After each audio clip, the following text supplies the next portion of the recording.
В общем, как проснусь, так и будет. Так что всем спокойной ночи, до утра. Доброе утро. Вот это мы поспали. Начало 8-го уже. Карлоса несколько раз ночью выпускал в туалет. Вот. Приходилось вставать, открывать. Ну так-то. Отлично поспал, выспался. Есть не хочется. Спина почти не болит уже. Но обычно этот эффект, когда перестают боли в суставах, проходят все воспаления, он где-то с 3-го дня начинается, по моим наблюдениям. Так что сейчас это просто из-за того, что хорошенько выспался, на достаточно твердом, ровном спал. Вот. Поэтому спина чуть меньше болит.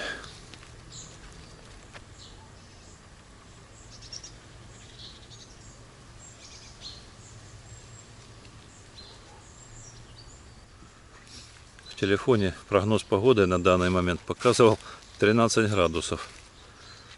Потом изменилось на 15. Я понимаю, что однозначно не так, но не холодно совсем. Я вышел даже из землянки, там солнце не пробивается, но явно градусов 20. Хотя только 7 часов. Вот. Но в 4-5 часов утра, наверное, так и было. Не очень бы хотелось залазить в воду.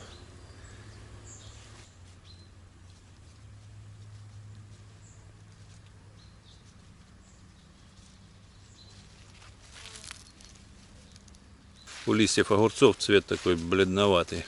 Видимо, сказывается недостаток солнечного света. Так, ну что, сейчас покормлю Карлоса и пойду на рыбалку. Умоюсь по дороге на рыбалку.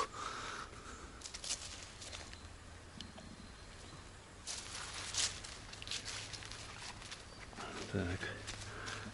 Кормушка на месте. В прошлый раз мыши откусили и съели. Там оставались остатки корма. Перловочка.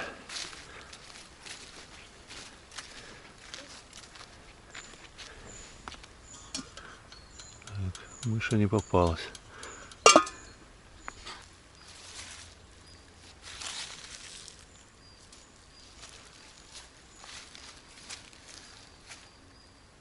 Вчера, когда подошел к елке, показалось, что сухих иголочек стало намного больше, чем в прошлый раз, когда я приходил. А вот сегодня утром встал, и кажется, что даже некоторые, которые были сухие, стали возвращать цвет зеленый. Может быть, после того, что полил хорошенько. Можно сегодня еще хотя бы 2 баклажки сюда вылить. Потому что уходит, впитывается в землю просто моментально.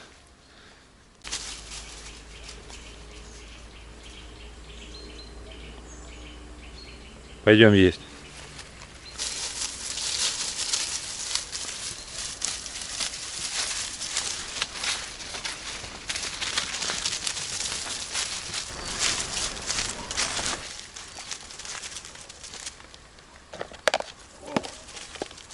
Лови. Лови опарышей.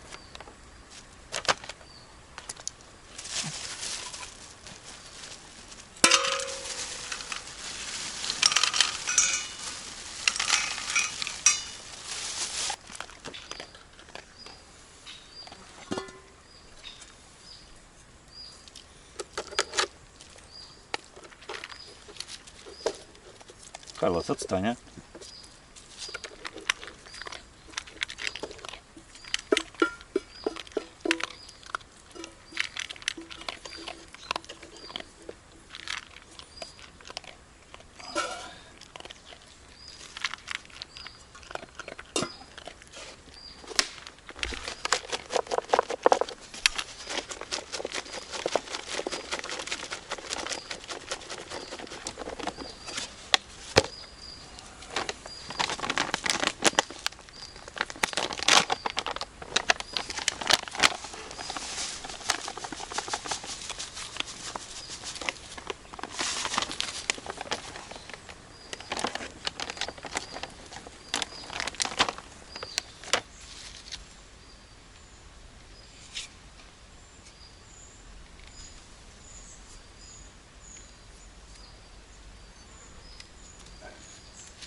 Сегодня в помощь к фидерному удилищу возьму еще вот такую вот с кормушечкой.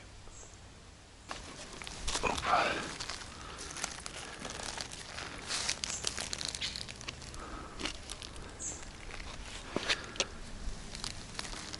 Карлос на охране. Не скучай.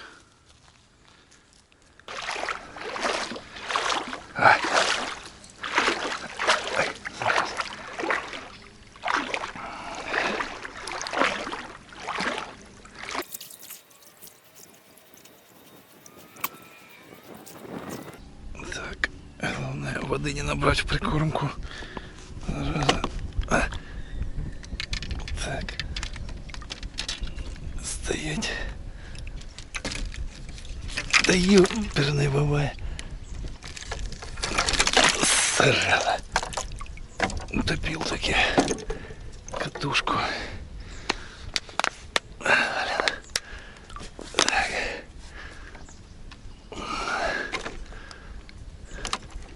Тихо, вторую хоть не утопить.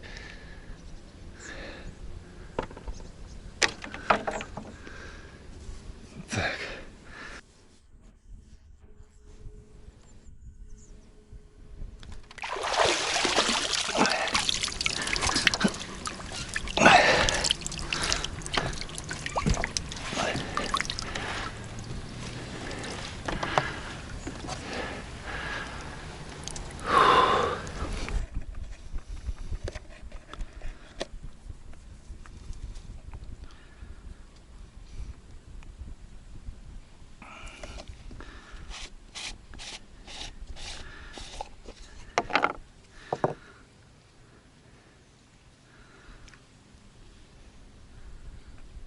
А париков буду экономить. Здесь крючок небольшой, буду вешать одного, а на ту кормушку там здоровые крючки буду по 3.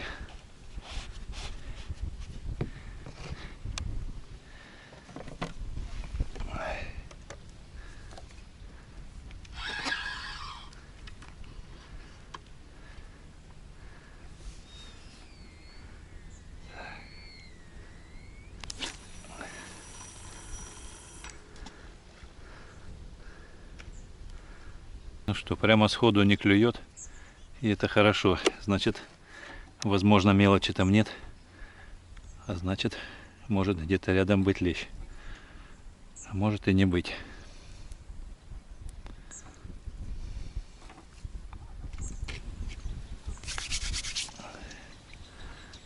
Сколько красноперочки мелкой плавает. Я вытрушиваю руки от корма, и она вот это подплыла, собирает.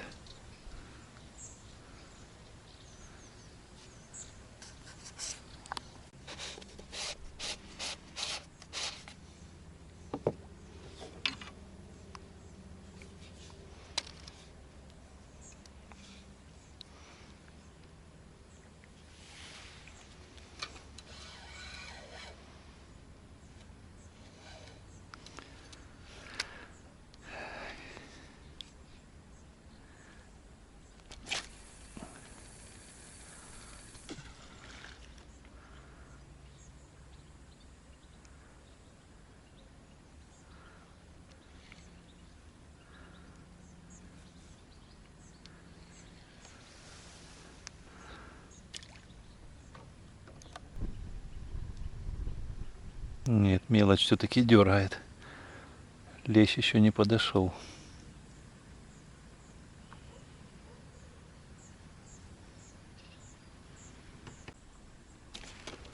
Кто-то есть. Небольшой, но есть. Первая рыбка сегодня.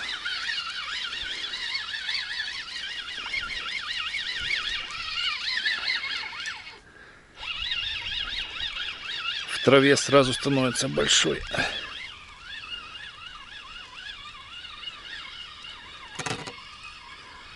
Так, не вижу против солнца.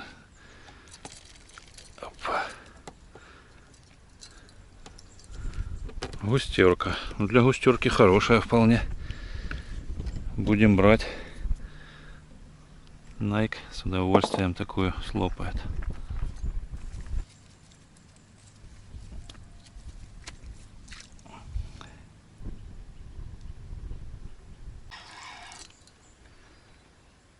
Ну, это уже совсем маленький лещ.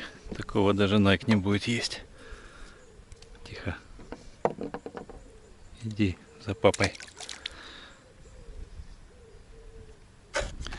Я уже в целях экономии надеваю одну перловочку, а сверху ее поджимаю опариком.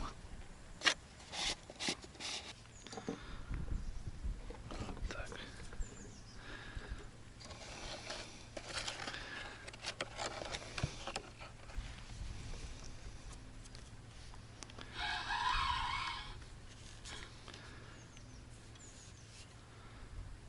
И туда ее.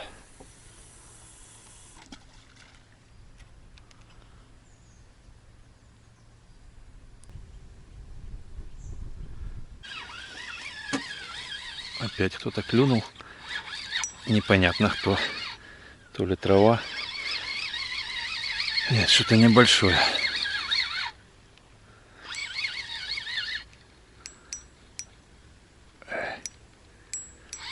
Завела.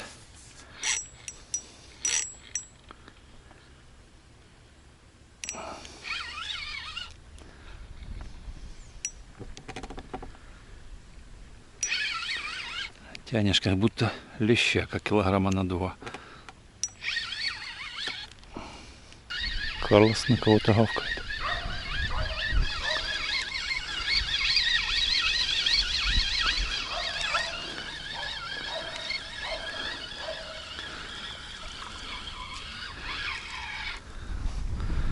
Вот еще одна густерка. Густерку будем брать.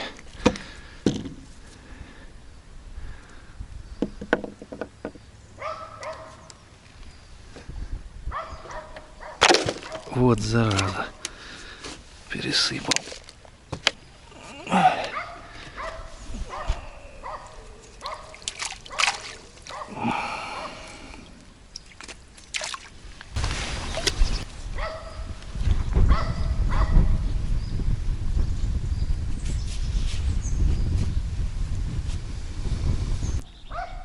Ловлю прямо с руки, еще не успевает опуститься, уже поклевки начинаются. Похоже, что еще одна густерка. Лещ так и не подходит. Неужели я зря делал такой подсак? Прямо в траву.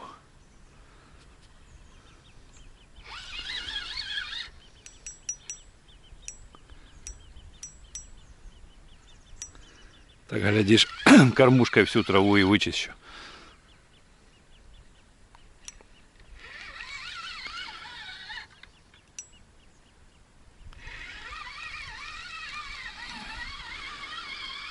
Рыбка еще на месте вроде бы. О, плотвичка на этот раз.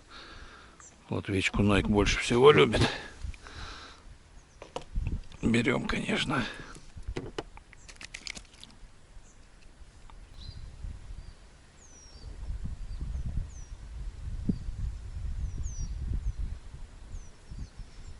Погодка замечательная, но клевать не хочет. Пока одна мелочь. Надо перекусить. Может, тогда и у рыбки аппетит проснется.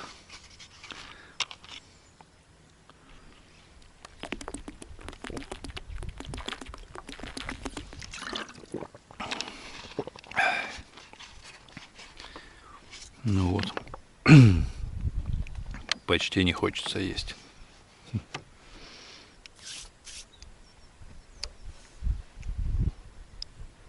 Ух ты, а тут кто-то сидит у меня. Вот она, лещ, наконец-то, наверное. Да, лещ. Блин, катушку я таки убил. Плохо крутится. Попытаюсь еще смазать. Она, конечно, старенькая. Но все равно жалко. Хороший. Сначала на меня шел. Или мне так кажется.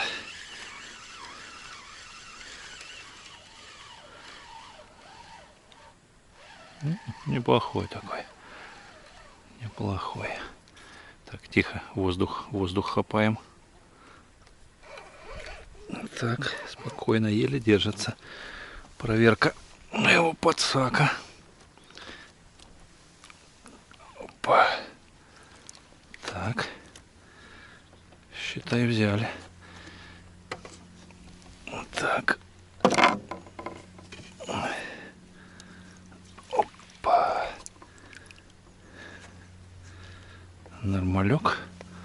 Хороший такой подлещ. Тихо, тихо. Спокойней.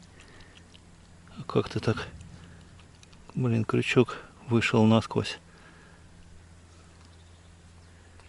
Блин. Еще зацепился. Ай-яй-яй.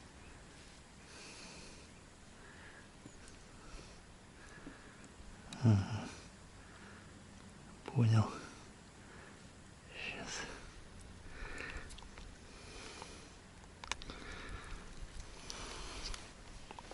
Вот такой подлещичек. Главное не промазать его теперь в садок. И все будет по феншую. Опа. Пошел. Как надо. Давай. Руки в соплях.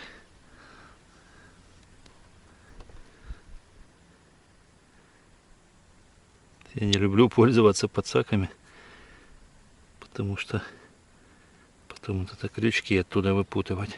Особенно если он нитчатый, а не из лески. Тяжело.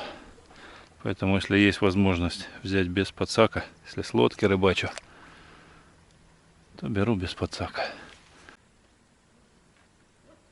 Кто-то клюет, но как-то не по лещевому. Блин.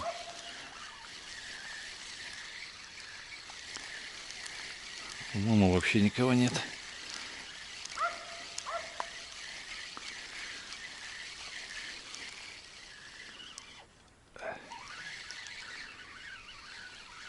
Перецепил.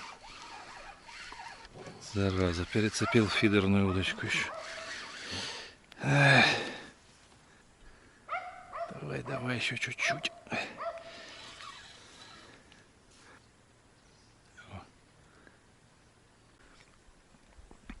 Вытянул на одном крючке ракушки и на втором крючке ракушка. Значит, место выбрано хорошее. Лещ любит ракушку. Вот только почему-то не клюет.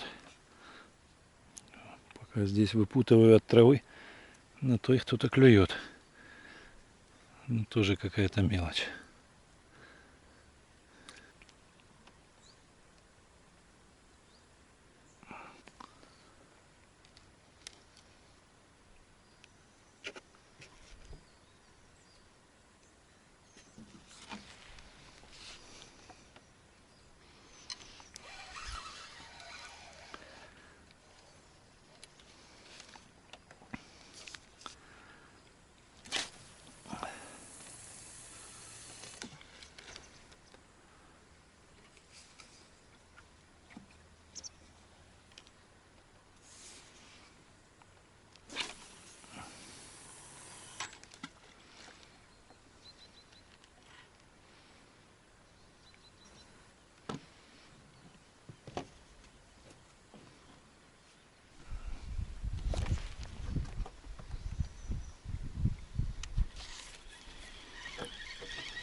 Мимо.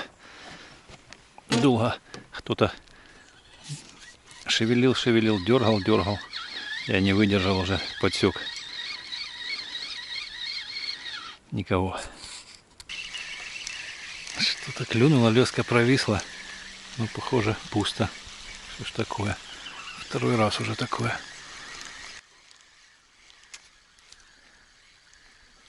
Так хорошо клюнуло. Первый раз дернуло. Прямо удочка чуть не улетела. А сейчас так резко провисла. Явно такая лещевая поклевка. Но нет. Но тенденция заметна, что поклевки мелочи прекратились, такие мощные начались. Так что есть шанс на крупную рыбку. Мелочь обычно обгрызает опарика, а тут все на месте. Снова огромный лещ. Это совсем маленький.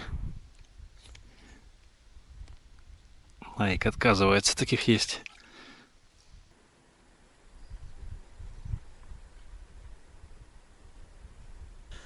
Сижу, загораю. Прикормка закончилась, опарыш тоже. Пойду сейчас проверю, чем там Карлос занимается.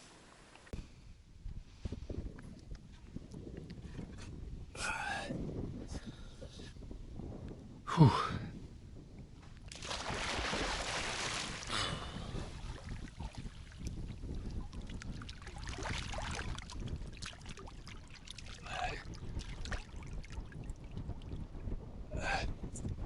Подсак.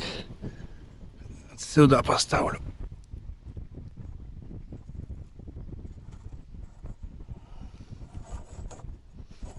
Ой.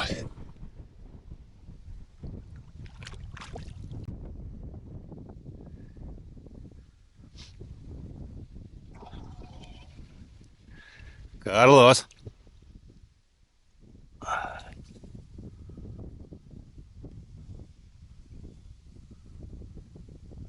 Дрыхнет в землянке, наверное.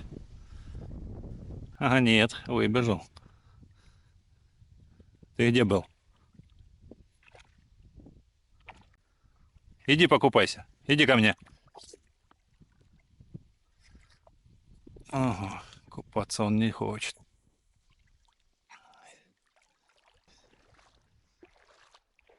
Фух, тут тенек, прохладно.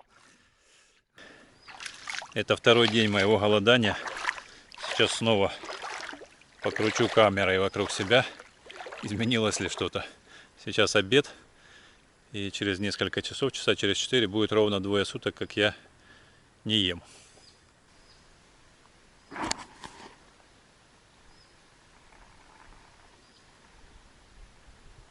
По-моему, ничего не изменилось. Жирок не спешит уходить. Мне даже кажется, что я, наоборот, пухну от голода. Есть не хочется, но иногда так подходит, когда особенно я смотрю, что вода заканчивается. Ну, как заканчивается, осталось еще где-то 0,7 литра. Вот, а мозг понимает, что вода — это сейчас твоя еда.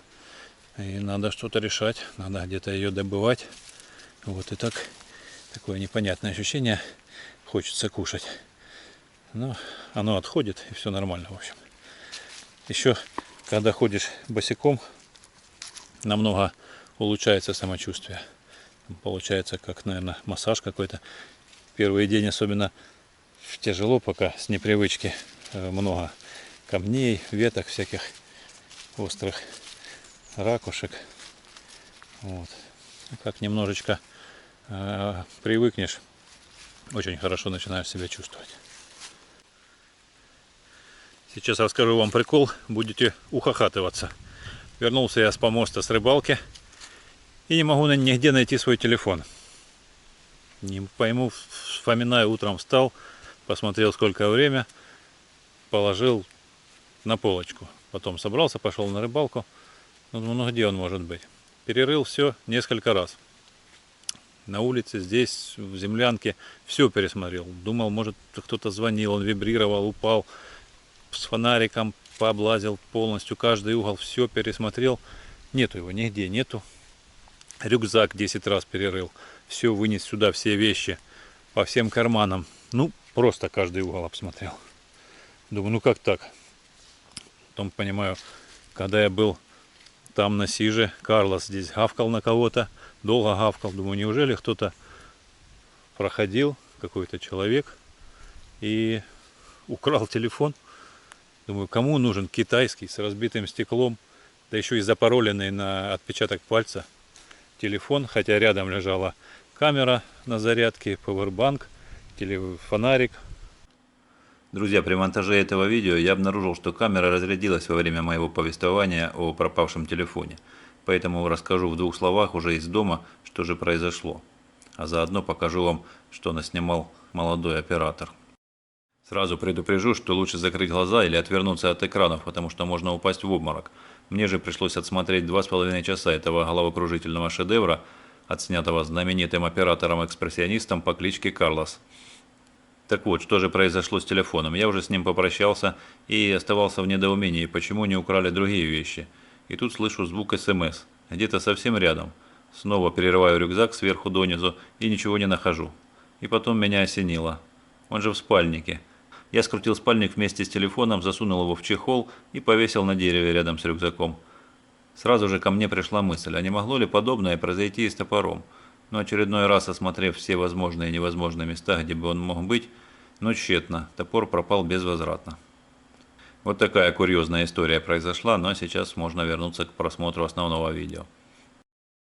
После рыбалки я поставил камеру на зарядку, и пока она заряжалась, обильно полил огурцы и елку. Не перестаю удивляться, как земля столько впитывает воды.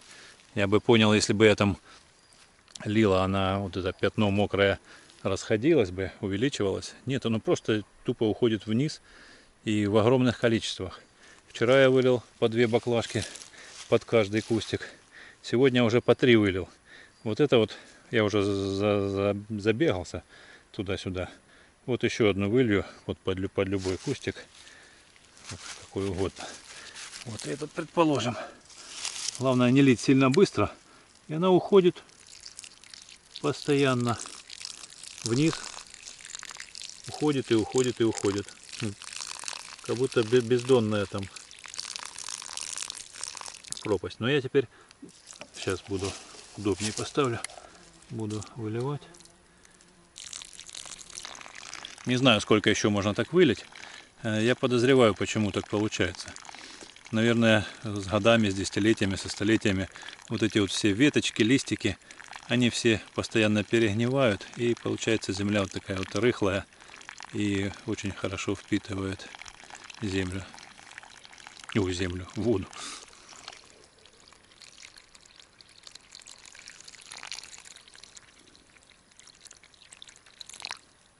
Вот наполнилось, сразу моментально уходит. Я не сомневаюсь, что эту можно без проблем сюда вылить, но я полю и другие немного.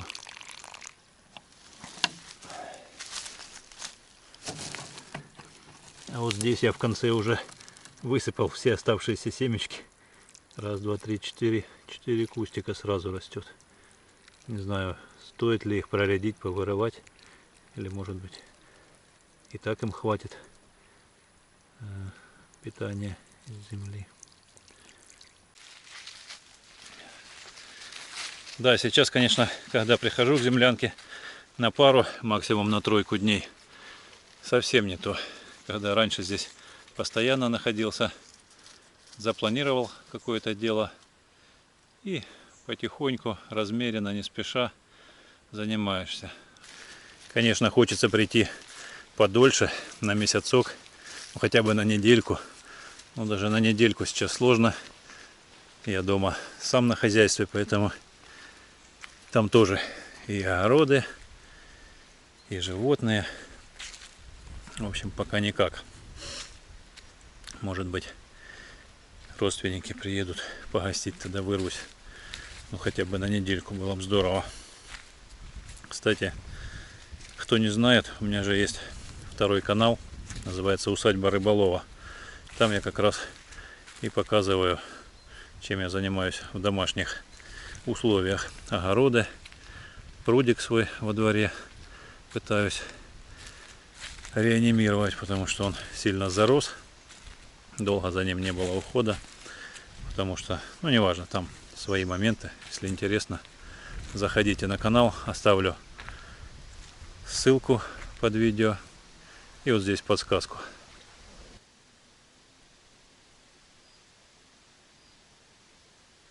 Улов сегодня ровно такой же, как и в прошлый раз.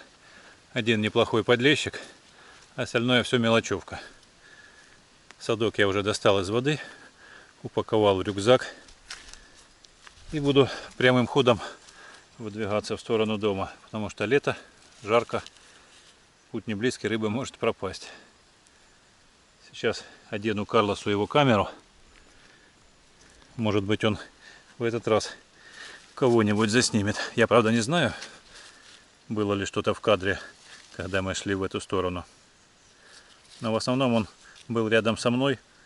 И такое ощущение, что он понимал, что на нем что-то важное ему доверили. И это нельзя никак потерять, поэтому он далеко не убегал. И ни на кого не гавкал, как ни странно. Это первый раз он так шел, всегда рядышком. А так где-то чухнет, нету его с полчаса, потом прибегает. И так дальше. Ладно, давай, Карлос, одеваться. Иди сюда, залазь. Так, стой, да, я разберусь. Что тут надо включать? Спокойно. Включил.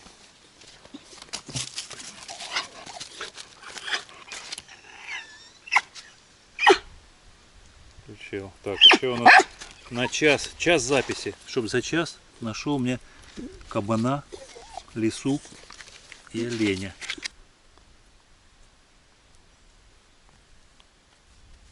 Пошли.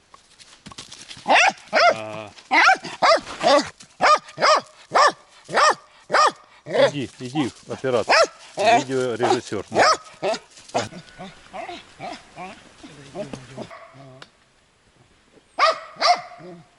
Пойдем.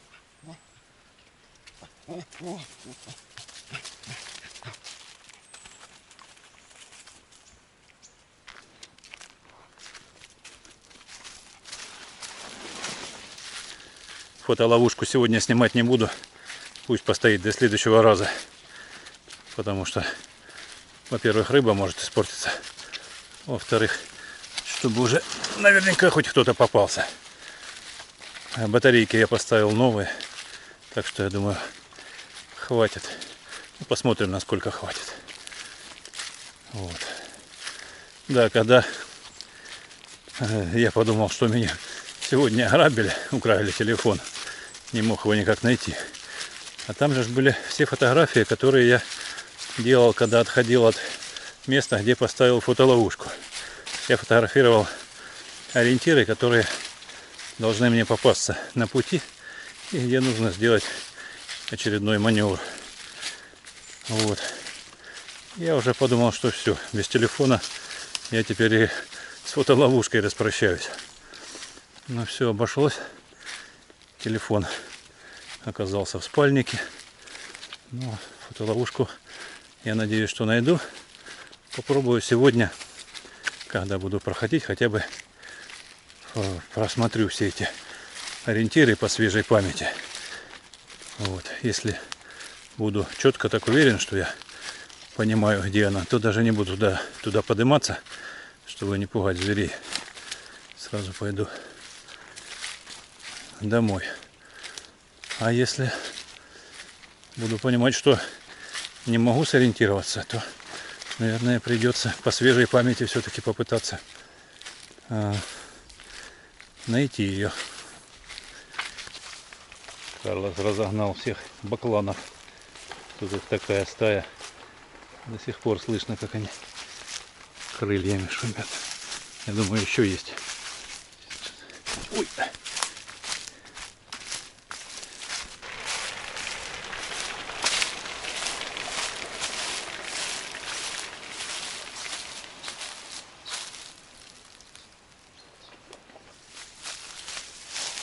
Что, Карл? Это ты нашумел тут? Ты разогнал их всех. Карлос, давай, вперед, вперед, вперед. Да, дашь мне лапу потом. Ой, ой, да подождишь, потяни меня.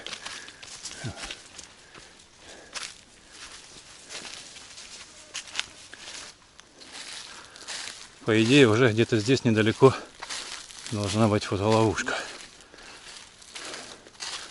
Нужно найти несколько ключевых ориентиров. Тогда я буду уверен, что на правильном пути. О, я уже слышу, там где-то косули кричат. А где-то где моя ловушка. Вот это тут дебри, завалы такие. Только каждый ориентир похож как две капли воды друг на друга.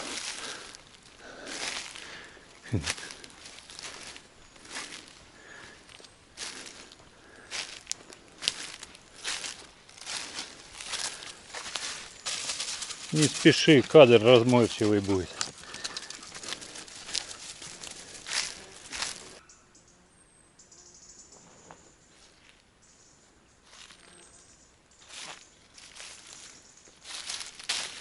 Мне удалось найти один стопроцентный ориентир, который я оставил возле фотоловушки, даже без фотоаппарата в телефоне. Вот. И теперь я однозначно понимаю, на каком участке она находится, поэтому наверх подниматься не буду, не пугать животных, ни с рюкзаком, самому тоже не просто залазить туда. Хотя, конечно, участок такой приличный, который придется облазить, обыскать. Это я, наверное, буду делать уже в следующий раз, когда приду в землянку. Оставлю рюкзак и налегке пойду, потому что это относительно недалеко, километра 2 от землянки. Вот. Карлос носится как Формула-1. Камера чуть ли не вокруг шеи крутится, как пропеллер. Наверное, ничего толкового не будет из Карлоса, как видеооператор. Ему надо шлем такой, чтобы камера неподвижно держалась. Ты не набегался еще? Вон набегался. Вот так можешь все время ходить? Спокойненько. А то кадр будет размыленный. Начался крутой подъемчик, что даже Карлос уже вперед не летит. Где-то сзади телепается. На нем, наверное, еще килограммчик жирка сброшу. Фух, я, кстати, дома перед началом своего эксперимента по голоданию взвесился, тоже сфотографировался, все зафиксировал. Так что, кому интересно, как будет проходить процесс голодания 7-дневного, смотрите в следующем видео. Там я расскажу, насколько похудел, какое самочувствие, в общем, все ощущения и впечатления. Вот. Ну, на этом буду прощаться. Всем добра, мира, здоровья. До встречи в следующих видео. Пока-пока.